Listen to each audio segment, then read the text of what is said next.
আসসালামু আলাইকুম। আমার নাম শুভ বিশ্বাস। আজকে আমি এইচএসসি সেকেন্ড ইয়ার প্রোগ্রেসিভ ব্যাচের কিছু প্রবলেম সলভিং ক্লাস নিয়ে কথা বলবো।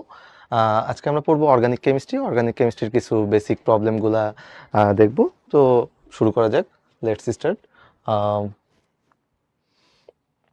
আমরা একটা প্রশ্ন দেখতে পাচ্ছি এখানে, এটা কুয়েট 15-16-তে আসছে ইউনিভার্সিটি অ্যাডমিশন এবং এখানে বলা হয়েছে যে নিচের কোনটি সবচেয়ে দুর্বল অ্যাসিড।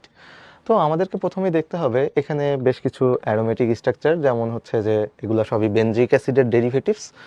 এখন এখানে যেই মূলকগুলো আছে, যে সায়ানাইড মূলক আছে, নাইট্রো মূলক আছে, ক্লোরিন মূলক আছে, ওখানে মিথোঅক্সি একটা গ্রুপ আছে, আর এটা বেনজোইক অ্যাসিড। সো এই গ্রুপগুলোর মধ্যে থেকে আমাদেরকে লক্ষ্য করতে হবে যদি সেখানে কোনো ইলেকট্রন উইথড্রয়িং গ্রুপ থাকে, মানে যারা ইলেকট্রন নিজের দিকে টেনে নেয়, তাহলে সেই সকল অ্যাসিডগুলো শক্তিশালী অ্যাসিড হয়। অর্থাৎ আমরা যদি একটু লক্ষ্য করি, এখানে একটা সায়ানাইড গ্রুপ আমরা দেখতে পাচ্ছি। তো সায়ানাইড গ্রুপের মধ্যে এই সায়ানাইড গ্রুপ নিজের দিকে ইলেকট্রন টেনে নেয়, ফলে এখানে কিন্তু এই হাইড্রোজেনটা তার জন্য অনেক ইজিয়ার হয় ডোনেট করা। যে অ্যাসিড যত দ্রুত H+ ডোনেট করতে পারবে, সে অ্যাসিড তত বেশি শক্তিশালী হবে। তাহলে আমরা দেখতে পাচ্ছি যে এটা উত্তর হওয়ার পসিবিলিটি নাই, তাহলে এটা হবে না। আবার দেখো NO2 মূলক, এই NO2 মূলকও কিন্তু ইলেকট্রন নিজের দিকে টেনে নেয়, যে কারণে এটাও একটা শক্তিশালী অ্যাসিড হিসেবে কাজ করবে, অর্থাৎ এটাও উত্তর হবে না।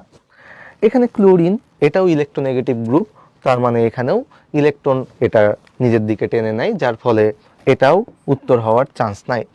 এখন আমরা যদি লক্ষ্য করি বেনজোইক অ্যাসিড আর এই মিথোঅক্সি বেনজোইক অ্যাসিডের মধ্যে, এখানে তো বেনজোইক অ্যাসিড নর্মাল, আর যে মিথোঅক্সি গ্রুপটা আছে সেটা ইলেকট্রন ডোনেট করে, রিংয়ের মধ্যে তারা ইলেকট্রন ডোনেট করতে পারে, যে কারণে এই অ্যাসিডের অ্যাসিডিটি অনেকাংশে কমে যায়, যেই কারণে এটা একটা দুর্বল অ্যাসিডের ন্যায় কাজ করে।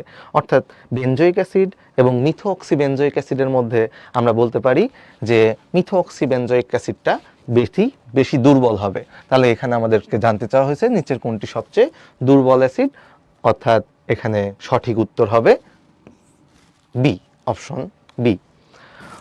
ওকে, আমরা নেক্সট আরেকটা প্রশ্ন দেখতে পারি, যেটা কুয়েট 12-13-তে এসেছে এবং প্রশ্নটা বলা হয়েছে যে টলুইনকে বায়ু এবং ভ্যানাডিয়াম পেন্টাঅক্সাইড সহ যদি 500 ডিগ্রি সেলসিয়াস তাপমাত্রাতে উত্তপ্ত করা হয়, তাহলে নিচের কোনটি তৈরি হবে।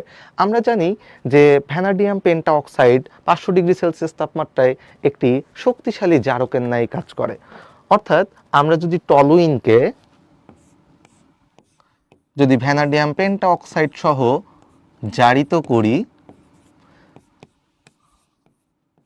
তাহলে এখানে আমরা লিখতে পারি এটা V2O5, 500 ডিগ্রি সেন্টিগ্রেড টেম্পারেচার।